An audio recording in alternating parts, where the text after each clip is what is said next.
अनुपमा एक cult show रहा है। अपनी शुरुआत से ही यह शो टॉप चार्ट पर रहा है। अब बख्तियार ईरानी और अली असगर के साथ मजेदार पॉडकास्ट में शो के स्टार्स सुधांशु पांडे, निधि शाह और पारस कलनावत ने अपनी एग्जिट और बहुत कुछ के बारे में खुलकर बात की।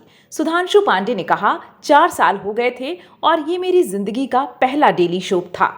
मैंने 50 से अधिक फीचर फिल्में और ओटीटी की हैं। शो में करने के लिए कुछ बचा नहीं था, तो इसे छोड़ना बेहतर लगा। निधि शाह ने कहा, हमारे पास ट्रिगर पॉइंट रहा है।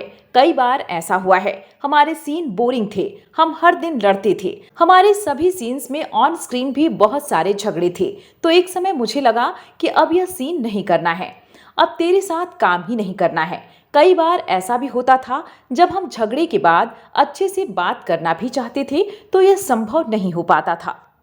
निधि और पारस के सीन काटे जाते थे और कपड़ों और बालों को लेकर लड़ाई होती थी।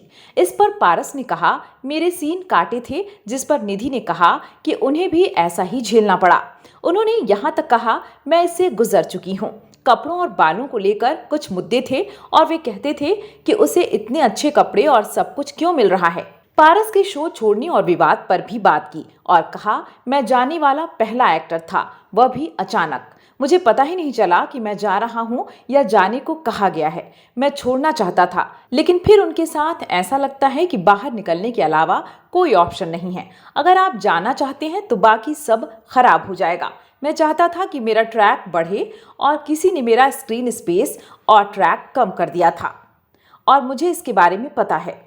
बख्तियार और अली पूछते हैं, एक एक्टर के पास को एक्टर्स के ट्रैक काटने की पावर है, प्रोडक्शन टीम फैसला नहीं लेती?